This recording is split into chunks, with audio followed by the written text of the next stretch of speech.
Is it the life that you're living right now under these pressures and cultural barriers and just like patriarchy, everything like that? Is that what you want to live for the rest of your life? Or is your body living? Is that okay for you? It's really just getting in tune. Like, what do you want? Is this the life you want? Or do you want to change it and make a life that you actually feel good about?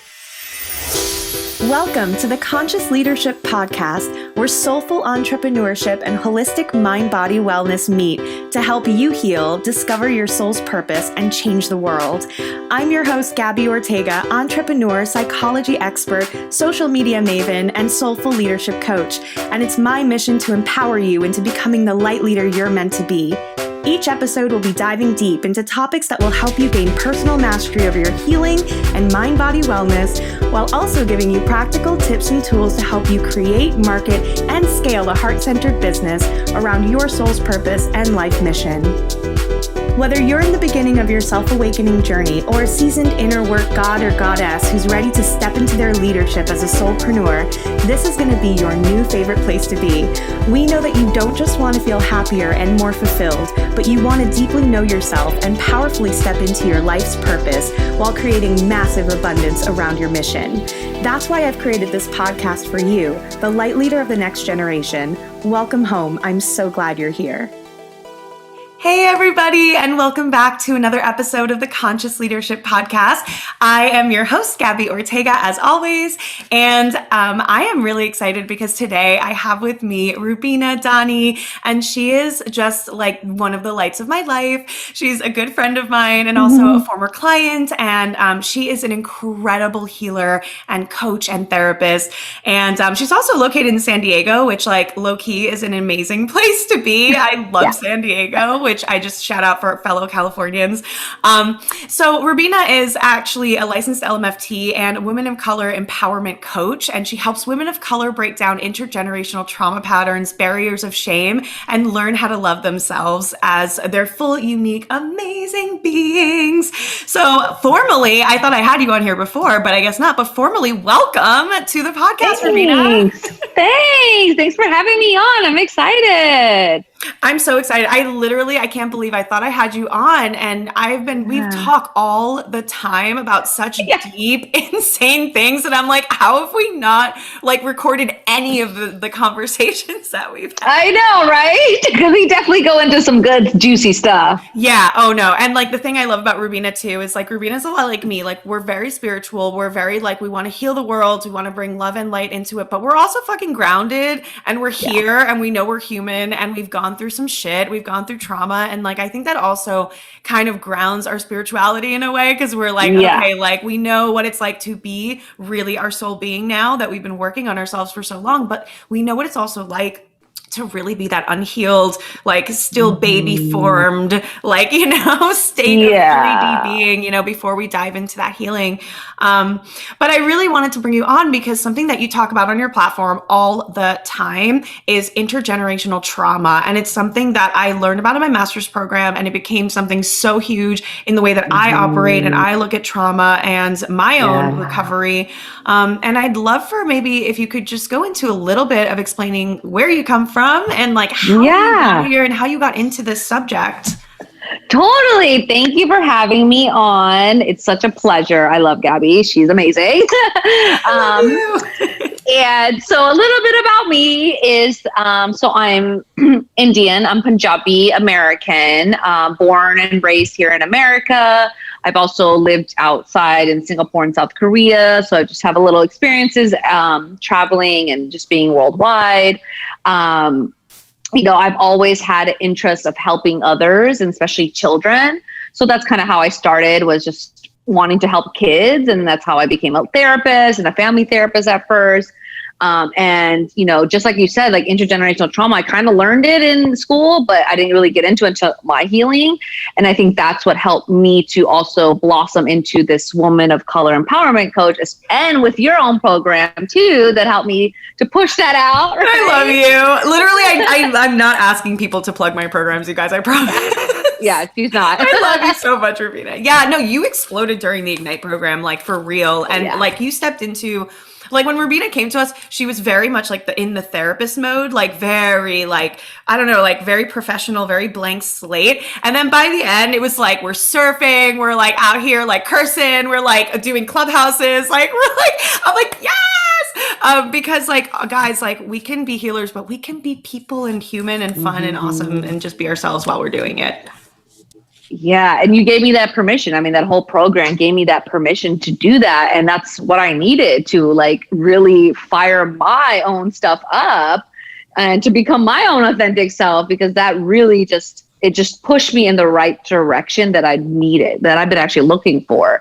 And, you know, with that, like all of my trauma that I've been through, you know, all of the healing I've been through, I think it all came together when I was able to become a coach. Because I was like, oh, this is why I had to go through everything, because now I can help others heal all these things. Yeah.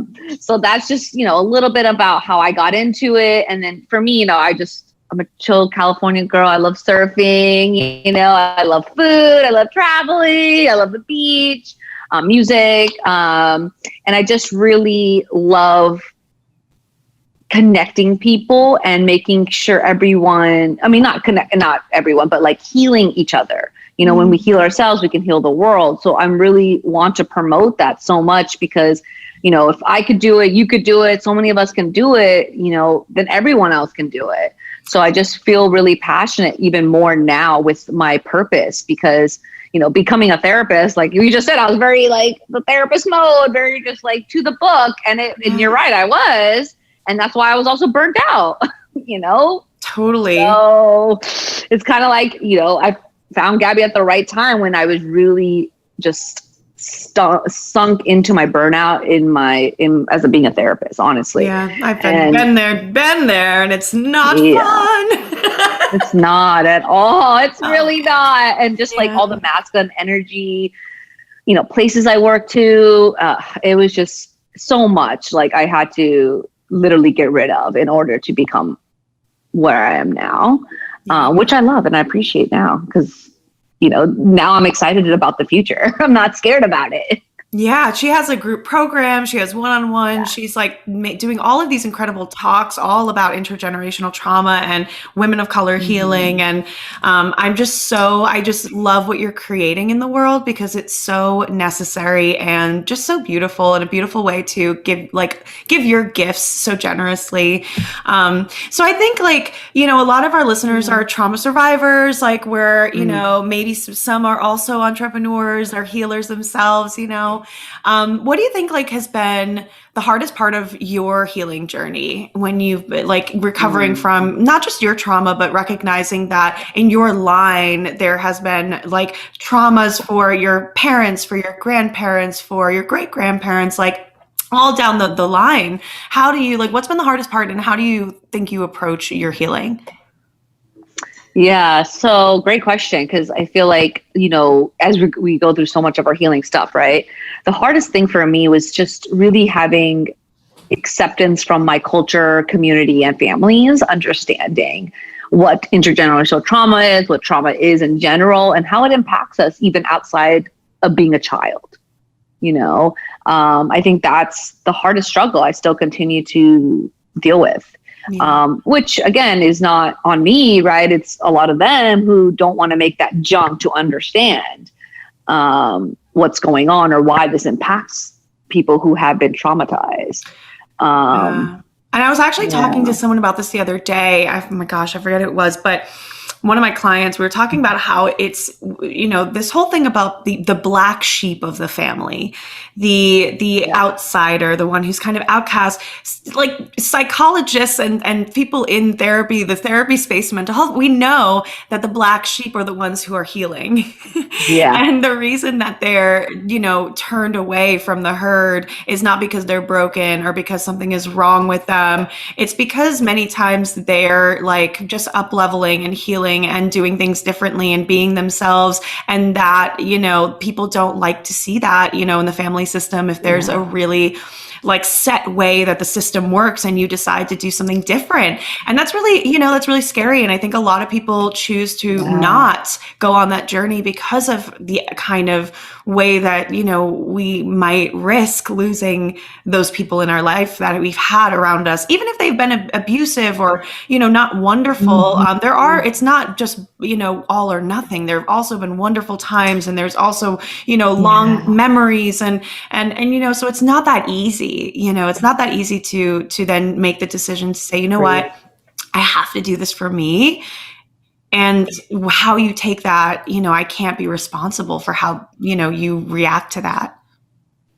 Yeah, I totally agree with that. It's like, it's just a tradition of like centuries going down of like, well, this is how we've done it for years. Like, why change it? It's like, well, it's not really working for us. It's toxic. It's abusive. You know, it's bringing more pain and hurt rather than healing and like freedom. Yeah. You know, and I just, especially in being South Asian, you know, it's so heavy in our culture, the misogyny and the patriarchy, because it's so heavy. Like they just don't want to snap out of it. And they just don't see how much damage it's doing to everybody, like men and women, children, like in between. You know, they just don't see it. And that's the part where like the black sheep always gets the bad name, but it's like, no, they're actually the ones leading you towards freedom and healing. Like maybe we should follow them. Yeah. Like, you know? maybe we're all deserving of happiness. Like maybe we should.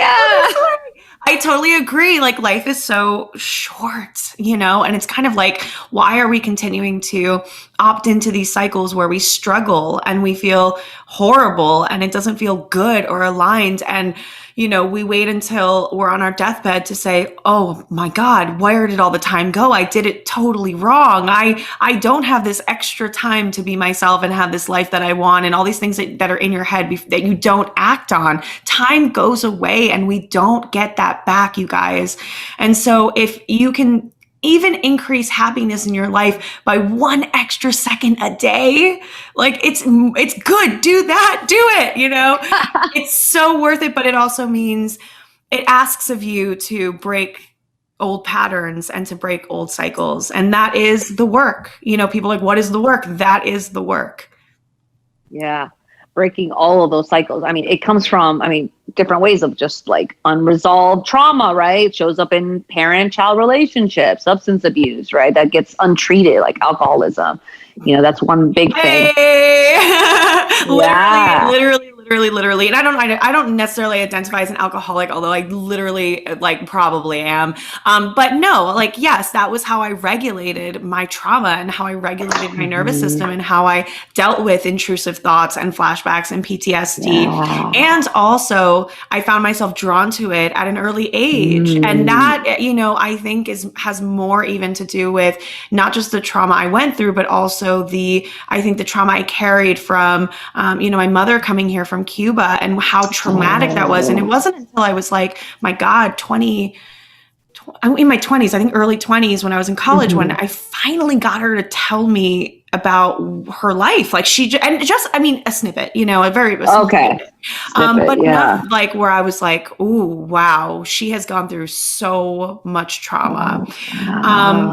But we do carry that. And I think there's this idea that it's in kind of just an idea that there's intergenerational trauma. But like you and I both know from what we've learned, it's like, it actually is in your DNA. Yeah, it is. It's definitely in your DNA. Like when you were in your mom's womb and your mom was in your grandma's womb is right there. That's all the trauma right there coming down the lineage, you know, with intergenerational trauma.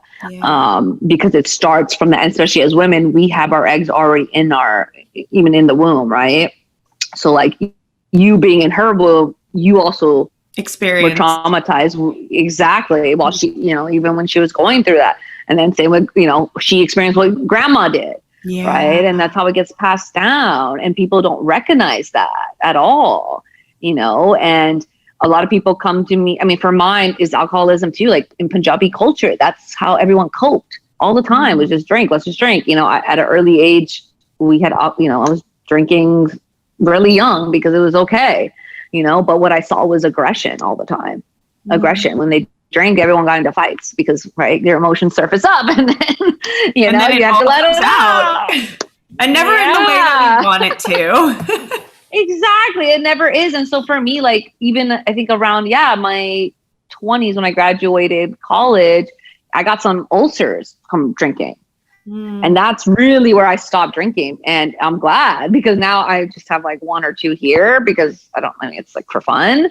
But I never drink around my families for those reasons. And especially in Punjabi events, because I know how crazy it can get to, and people just look at me like, oh, you don't drink, like trying to shame me. Oh, you're not a real Punjabi because you don't drink. And I was like, I don't care. Like, to me, I rather be, feeling good, having fun, not hungover the next day and fighting with people than to be where you are right now. Yeah. Like all these weddings, like, oh, they always just look at me like, why aren't you drinking? I'm like, so there's a lot of judgment, like, because it's very outside the box for what's. Yeah. Cause it's intergenerational trauma.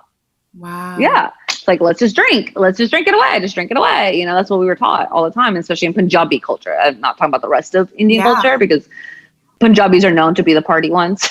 I don't know if you know, but that's what we are. For the party ones. Your personality. Cause you're like, hey, and I'm like, oh, you're my people. Yeah, exactly. And so for me, I'm like, I'm already naturally like that. Like, why do I need alcohol? I love that. So. That's so interesting that there's such a reaction to just deciding not to drink over, like not even not drink at all, like just not like get to that place.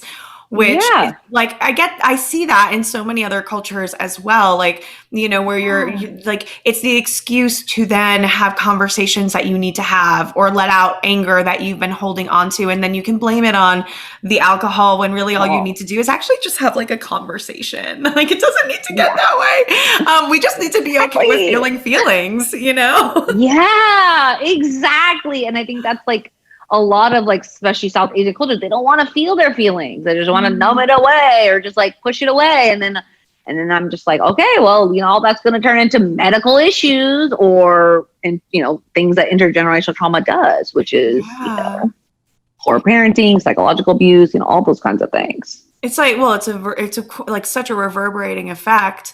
And I think along with like, so along with like, like kind of in specific Punjabi culture, like there's a lot of drinking you're saying, but like in all South Asian, because you really work with like all South Asian kind of communities and women of color in general. But I'd love to know, since you're part of this community, like what do you think are the biggest kind of intergenerational trauma stuff like that comes up in this community that you see? Well, definitely poor parent-child relationships, right? Where it's very surface level. Like, I think that's like the main one I see a lot, where it's like, your family's around and stuff like that, but they don't really emotionally support you, right? They're just like there. There's not that attunement that happens, where they're like emotionally like attuning to you as a child growing up and all of that. Exactly. And like treating you as like the rest of them and, basically dismissing those emotions because they can't deal with the emotions, right? So I see that a lot is the poor or the, parent subconsciously, starts abusing them or, protecting them because of their own trauma, right? And then the kid now gets like way to, the opposite way of like the helicopter parent with like no boundaries, and like then and then there's like this pushback as they grow up. They're like, whoa, this is like too enmeshed. This is too protective. Exactly. That was a little bit my experience. My mom, I love her and she's so incredible, and she did her very best to really shield me from the trauma she experienced. And she always told me like, everything I do is to protect you from feeling pain.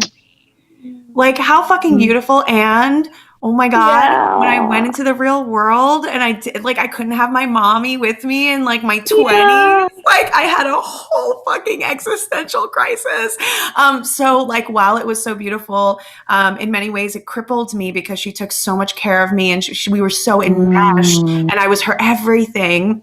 That when I actually left college and no longer had this kind of like pre-prescribed plan of what I was going to do next and go to class and do this, and like everything was always, she always planned my schedule and always planned my life for me. I had a whole crisis, which is like another trauma, because you're like, oh my God, like, am I? What do I want? And all of that. So it kind of swings both ways, which is interesting. It's not just that you have a parent who experiences trauma and their parents experience trauma and it comes out as abuse. It can actually come out as like this really codependent enmeshment and this, you're my everything. I have to, I have to protect you. And in that way, there's a lot of behavior that's unhealthy that can be like, considered trauma because of what happens then as an adult, as how you respond to the world and how able you are to live independently. Yes. And that right there's a perfect example. A lot of codependency. That's the other one, right? Instead of abusive, the other one is codependency. A lot of them just put their emotional baggage on their children too. Right. And then the children also I have to take care of my mom too, because she's been taking care of me. So it's just like that very codependent relationship. I mean, I can tell you also with mine, like, my mom, I love her to death. And she did that too, because she didn't have anyone else coming to America by herself. Right. So I was really our only one. Hence kind of why I probably became a therapist, It's like, that's so funny too, you guys. Like, if you're not in the therapy world, just like it's when I sat down and looked at everybody in school with me, I was like, oh, yeah, it makes sense. Things. Yeah. Totally, right? You don't become a healer because like you had like the perfect life. You know what I mean? Yeah. Never. Yeah, no, for sure. And plus, who would want to go to a healer who presents perfect anyways? I mean, I know I don't, right?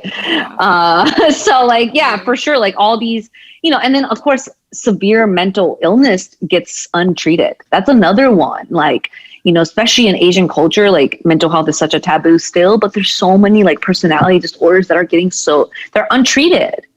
And then the parents are just like, they're fine, pray it out or do this and still go to school, but they can't because, the personality disorder, that severe disorder is really like, is that barrier, and they're not getting help. I've also seen that with my clients where the parents are like, fix them. And I'm like, there's a personality disorder. Like he can't just go to medical school. Like, no. And for those of you who don't know, like personality disorders are not like, they're in the DSM, but they're not considered like something you can treat, like you can depression or anxiety. Personality disorders are literally like, you have a personality that's formed basically around your trauma, which they don't teach us in school. Actually, they're like, no, these people have like personality disorders that just, I don't know, came out of nowhere. Yeah. Which is like, what the fuck is that? But no, as we're learning more about trauma and we have more experts on that, we're learning that the personality really like develops and goes one way or the other based on the trauma that they experience and how many support factors they have. And if they do have, recovery or if they don't, and, if it happens at a young enough age, it really does fuck with your entire personality and the way you see the world and all that. Not that you can't change some of that, but it is very hard to. But it's not something that you can just heal. It's like that is a part of who you are. So how do we learn how to embrace and work with that and not just be like, hey, fix it, Yeah. And like, that's what I learned too, is like how personality is literally trauma and the people just didn't have resilience to really bring them out of this. So they internalize all of their trauma and that's how they develop personalities. Right? I mean, that's kind of what I learned from my research. Yeah. And I'm like, it's interesting. We hear about narcissists, right? All the time, and how horrible narcissists are. And I want you guys to understand, like at the same time that narcissists only think about themselves and hurt people around them and all of this stuff, many narcissists, and most, I would say, if not all, became narcissistic or have narcissistic personality traits because of abuse, because of neglect, because they had to basically fend for themselves and be their own parent from a very early age. And so if you come across somebody who has narcissistic traits, try to find a little compassion in your heart or personality traits, because those come from, really just a lot of like relational trauma growing up and not having a safe place. So like, while we all run around saying these things and I read all on social media, oh, he's a narcissist and this and that and so horrible. I want you all to remember that this stuff comes from somewhere. And this is all part of the trauma narrative and trauma story that we're trying to like talk more about openly, and really reduce the shame around this shit, because there shouldn't be. Yeah, I agree. It's too much of like social media using these words, narcissistic, bipolar, right? All these other ones. So Not that this right. stuff doesn't cause people a lot of pain and that people can, but people are 100% responsible for their own healing from this, of course. But I just want to, we want to just offer a little honor. As well. Yeah, we want to honor all that. Yeah, for sure. No, thank you for sharing all of that with me. And it's really interesting. And I'm sure a lot of people can relate who are listening, who maybe come from this culture or even don't, because I can relate to some of the stuff that you're talking about too. Totally. And as someone who's kind of like now leading the way kind of for others in this space, how has that been for you? Stepping into the space of like, okay, I'm going to not only just walk the walk, but I'm going to talk about walking the walk, and I'm going to be seen walking the walk. And like, now there's no turning back. Like, how has that been for you going from therapist to like kind of a little bit public figure style leader and all of that? Yeah. It's definitely been a journey. A lot of my own doubts definitely came up around showing up online, and being able to share and expose a lot of this stuff. But I think even through my healing, because I just came out of one literally a few months ago, through your program, I feel like I can own all of this at this point, and that's why I'm able to show up even in public more. And, as a therapist, I think I'm also, going further away from being a therapist as well as I incorporate coaching. Because I was already a coach before I became a therapist, actually. I was a basketball coach. I'm back to like what works. It feels good. Yeah. And, a lot of my clients have told me that I'm like a life coach to them because, I'm very open, blunt, like straightforward. I want to get solutions and heal. So a lot of my journey has just been really like, okay, we can do this, and really honing in on those doubts of like, it's okay to change, your career at this time and do all this, even all that hard work you've done. I still honor my license, of course.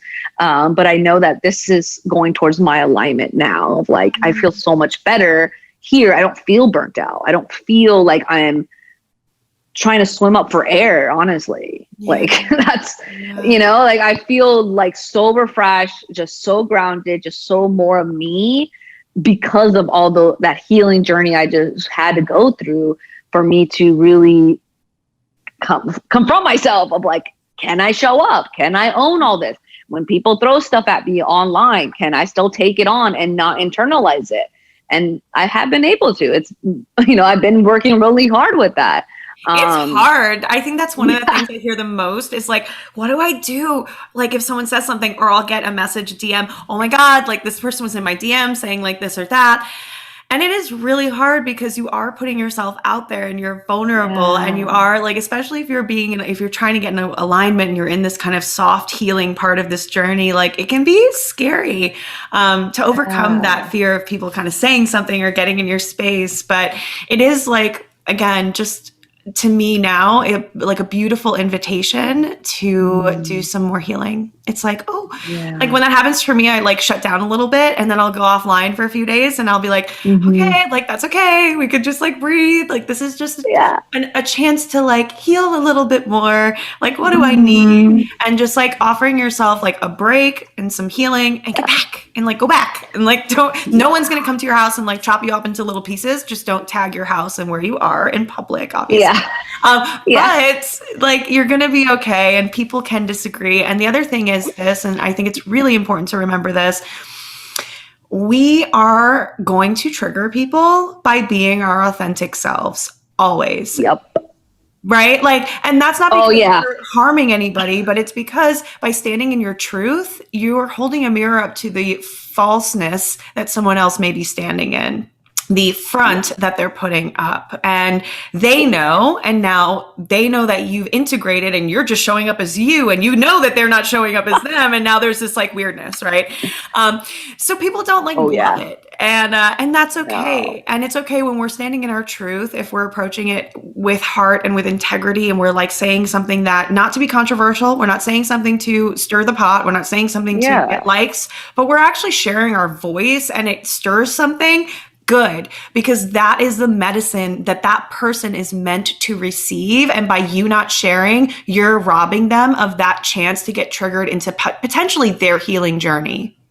So even if they Yes. disagree with you, even if they go, oh, fuck you or attack you, good. I want my truth to trigger something in you to move you. And if you want to yell at me about it because you're feeling feelings, fucking great. Come at me. I'm here to hold that space. And I hope that this will eventually knock you into something that's going to either on direction or further in your journey. And that is our job as healers and as people who are light workers and standing in that light. So please don't be afraid to use your voice, and don't be afraid of this, because the triggers are not bad necessarily. They could be delivering the healing that someone needs. I agree completely. Oh my God, you're so right on that. And it's just so interesting how many people try to come and attack you when you've already resolved that within you and healed that part. Because it doesn't affect you anymore, you know? You're just like, I'm just owning it. Like, that's your stuff now. Go fix it. Go heal it. like people, it's like, ooh, that belongs to you. Like, take that and go somewhere else with that, please. Yeah. And it's just so funny because I think I made a post of like, people are going to talk shit when you're becoming your authentic self and you're healing because you're changing. They're not. And they want to keep you in that box so that they can, you know, take advantage or whatever they're doing with you. But when you're healing, because when you watch someone else elevating, best believe you're now asking yourself, am I doing the most for myself? And the answer is probably no, which is why that person is triggered by someone else, like giving themselves that permission to rise. Because the truth is, when it comes to anything from like starting a business to setting boundaries to healing to charging a fee that you want to charge, like you make the rules for yourself. No one gets to make those rules. So if you're finding yourself held back and you're small and you're not doing what you want to be doing, that is on you. And not that we don't have external circumstances, that is definitely a factor, but I'm telling you, I've worked through things. I've seen lots and lots of clients work through what their circumstances are and go where they want to go, because you're redirecting your attention and your intention towards what you are trying to accomplish versus where you're stuck and just being there and letting that be your story, you know? Yeah, I agree. Because when we share our voice more, I mean, for me to even share my voice as an Indian woman was hard. It was hard at first. It really was. But now I'm just like, I'm helping so many other people share their voice because I get the messages. Like, I get a few negative ones, but I get way more of DMs of people saying like, thank you for sharing that. I resonate with that. That happened to me. And then they share their story. And so to me, that was what makes me more of like, I want to keep doing and sharing my voice, because there's so many people who are voiceless, right? And especially as Indian women, there's so many voiceless ones. So like, for me just to own it, like, it just felt really good to know that, like you said, like I get to create my own reality with my own voice, with my own story, and do with that. And I've been able to. And so I know I can do that with others, and others can do the same. And it's just so funny because like the more I share my voice, more of my confidence comes out in a weird way. Because you're like, literally training your subconscious mind and your unconscious and your nervous system, showing it it's fine. And that's the only way you actually reprogram, is by doing the damn thing, which we talk about all the time, and doing it often enough so you can like, you know, train yourself again to see like, oh, actually, like I can retrain this, and it actually can feel really safe, and it can feel really good, and I feel okay. And setting that boundary actually made me feel hella good. You know why? Because you're actually building trust within yourself. And I get that question too. How do I build? How do I trust myself? Well, stop betraying yourself by putting yourself in situations with people that hurt you. Stop betraying yourself by not setting boundaries with yourself too. Like, get to bed, get some sleep. Like, you know, don't stay up all night scrolling. Like, it's not even with other people. It's also with yourself. You know, like you build trust by almost like reparenting yourself, being your biggest cheerleader, not shitting all over yourself by thinking you're the worst, or letting those thoughts really like become your truth, you know? Yeah. Because that was what's getting to me until I hit your program and an improvement. I was like, oh my God. You're like, you're about to do this. And I'm like, yep. All right, I'm doing it. And it's true. And that's all. I'm like, I'm so glad I was able to heal that part of me, because that's what was missing in a lot of my healing, was actually speaking about it, which is actually interesting because I got Akasha records done. I don't know if anyone believes in that and who's done that. But I know. Yeah, we've talked about it a few times. Yeah. So it's so interesting. And one of them, she told me, was you need to share your story with more people. That was the number one thing. And so I took that to heart. And since then, like, my life has gone even better because I've been sharing my voice and my story and cutting off people who are toxic and, you know, not respecting my boundaries. Like, anyone out there, I'll tell you this, and there's a few other people in my women's group, the same thing we were talking about over the weekend, that like, the more we cut off all this and share ourselves and own ourselves, our life just keeps getting better and better. And it's real. Like, it's a whole thing, you guys, because literally you only have so much energy and capability to like deal with so much. When you like say no to things that aren't serving you, that frees up real estate for like energy to come in for the things that you actually are looking for. But you have to let go of those other things. Otherwise you have no capacity. The universe can't give it to you because it's like, well, you have like all this other shit in the way. It's like trying to drive down a street and it's like The Walking Dead. I've been watching that again recently. And it's like all the like zombies and like all the trucks and things that are overturned. It's like, get that stuff out of the way.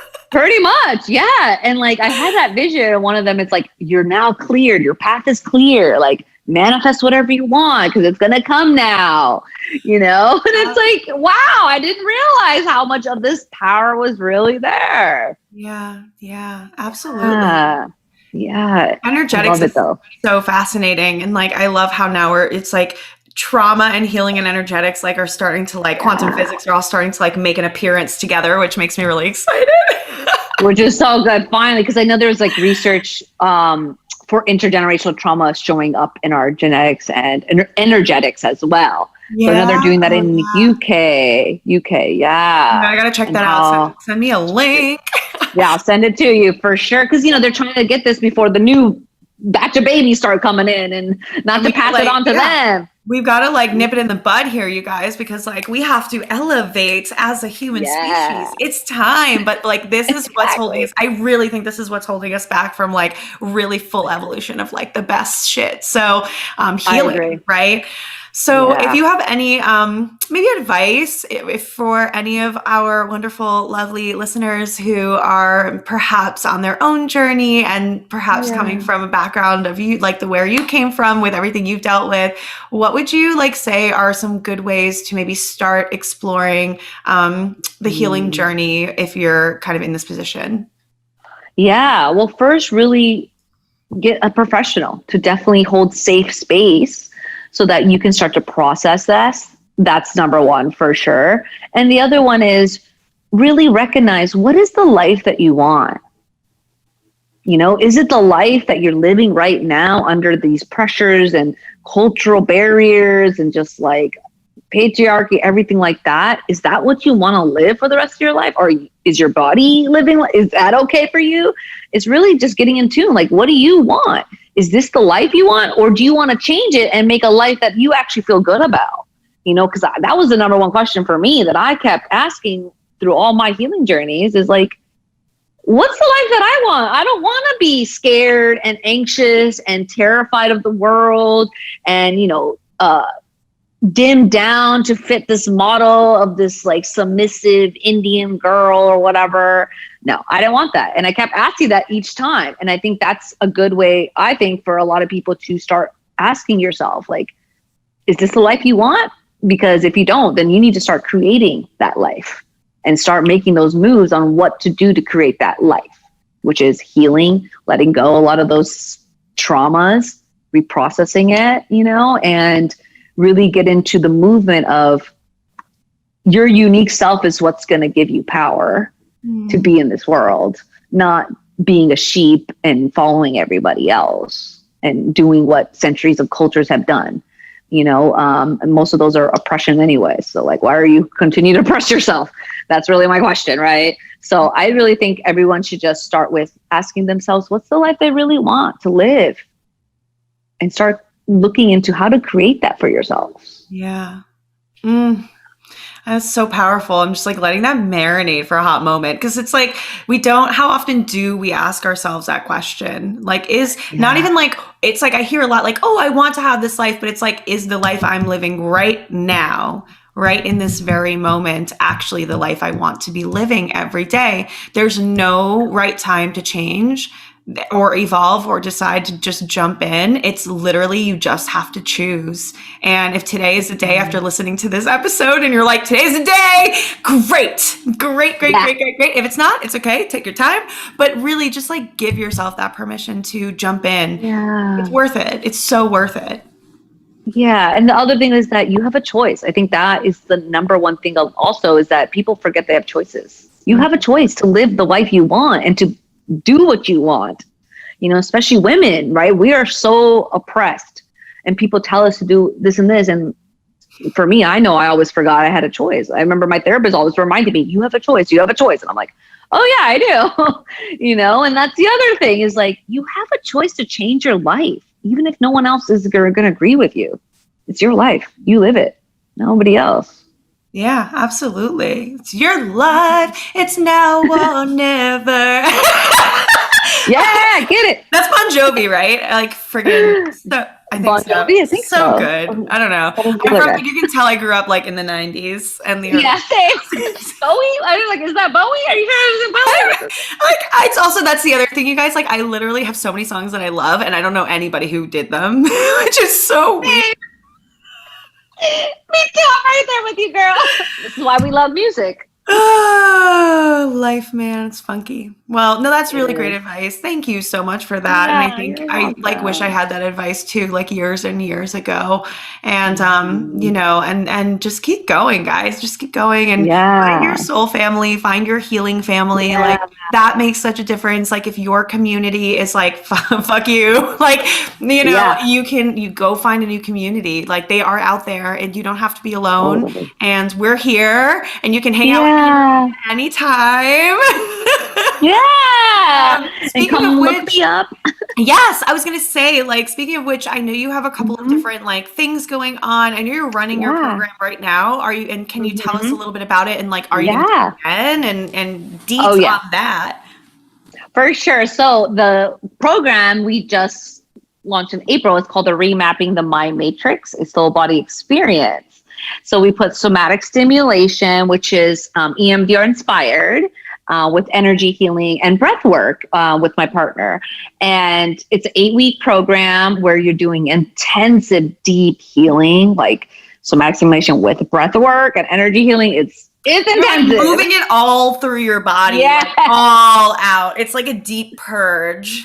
Exactly, like the subconscious and the body, like we're trying to connect it all so you purge it out and, basically become who you really want to be without that there anymore. So we're going to run it again. We end of May. We're going to start another round in June. So anyone can look out for applications for that.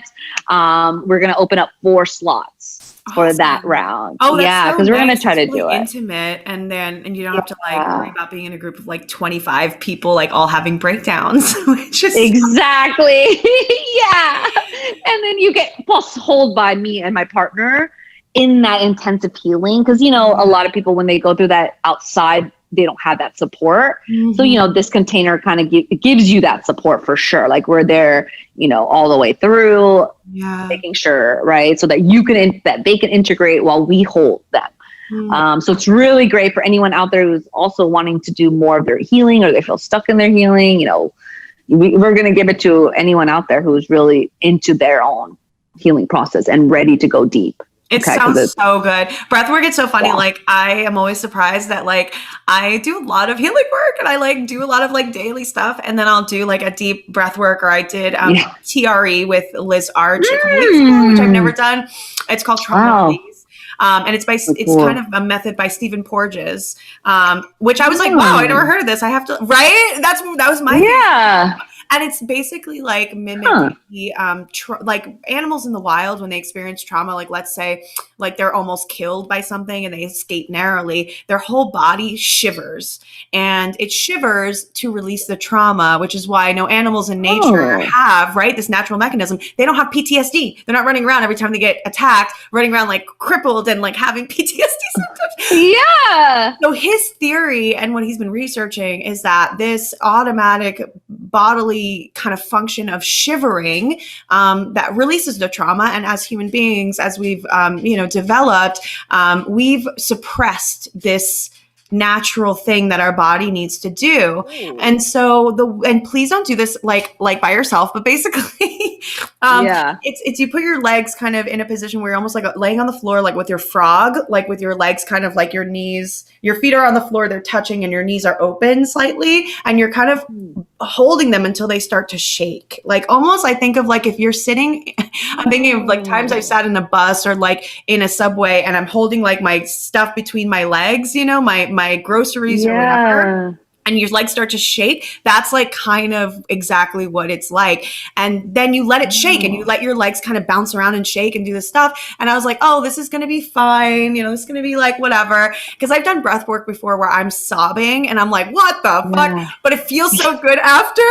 And it does. From such a small movement with my body. And all of a sudden, like all of my, like this, I had this like flashback to like one of the times I was assaulted and sexually assaulted in college. And then like it just brought up so much release and I was like sobbing, but to have like Liz there, to have also Amber was there with me, my co-coach, she like, they were all holding my hand and like, I was like releasing all of this like pain and stuff I didn't even realize I was carrying.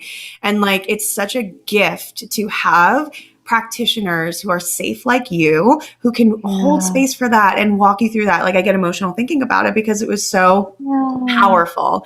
And I want you guys, if you're listening, like give it a chance, like breath work, somatic experiencing, groups like Rubina holds. It seems kind of scary to feel these feelings, right? You're like, oh, I don't want to do that. And I felt so free. And I can't tell you that's that's a priceless experience to have. Yeah. Wow. That is so beautiful. I'm so glad you got that. I need the number for sure of that. Yeah. She'll be at our retreat. So Rubina's going to jump in our mastermind one of these rounds, but in our mastermind, we have Liz doing this actual TRE during our retreat. So you'll have to come check it out. It's going to be amazing. Yeah. I'll cry with you guys. Like it'll be awesome. Okay. Yeah. That sounds amazing. Just because, breathwork does so much healing for me too. And it makes sense. It puts me in my body again, and absolutely. Just like how you said, right? It's like having someone hold that space. It feels good because you can integrate it, So we're going to have those keep going. And then I have my 101 coaching for the WAY program. Oh my God, guys, go work with Rubina. Go work with her. Go work with her. She's amazing. Thank you. Yeah, come. That's, open right now. I'm going to start another round in May. But definitely, if you're interested, DM me. We could definitely talk about it. And that's just more of becoming you. If you are like a person of color, you're a woman, you're looking for someone who really can see you and like really support you and help you find the strength to do the things that you need to do to like break free and have the best life ever. Like, cannot recommend Rubina enough. I love her dearly. And we'll put all of her information in the show notes so that you guys can find her on Instagram, be a part of her community and her movement that she's growing. And any last words for our listeners today, that words of encouragement or anything? Just be yourself, because yourself is actually the power we all need in this world. I think that's my last thoughts. Oh my God, I'm going to cry. Yes, be yourself. You are the medicine. You are what we need. Yeah, for sure. And I just want to thank you so much for bringing me on. I appreciate you so much. I love you. You're amazing. You so much, family. Find your soul family. Rubina's soul family. Exactly. Like it makes a huge difference in everything that you do. Yes, and we'll be talking soon again. I'm pretty sure we'll just continue to watch you kill it and rise and help so many people. And until then, you guys, like go check her out. Go get supported by her. Her free, content on her page is amazing. Her community is beautiful. Her offerings are beautiful. And let me know what you all think about this episode. Tag us if you listen or if you're watching it on YouTube. And I love you all so much. We will see you next time. Bye. Bye. And that's our episode for today, guys. Thank you so much for joining us at the Conscious Leadership Podcast. I'm so excited. This next year, 2021, is going to be huge. We have so many guests that are coming on that you are going to love. I'm going to be doing some more solo casts and Om Therapy coaching. We have so many things rolling out for you. Retreats, another round of Ignite starting in May, another one starting at the end of the summer, a mastermind, and so many other things. So be sure to stay tuned with us on Instagram. Follow me at om_therapy_coaching and stay tuned for so much goodness coming up. As always, I would love to hear your feedback. Head over to iTunes and leave us a review, and I would love to give you a free copy of my subconscious reprogramming workbook, and that is absolutely free. Just send me a screenshot of your review and on Instagram, and I will be so happy to send that over as my gift for you. And I am sending you so many hugs, so much love, and I hope that this week you are able to find just a little bit more joy in your life. Have a good one, guys.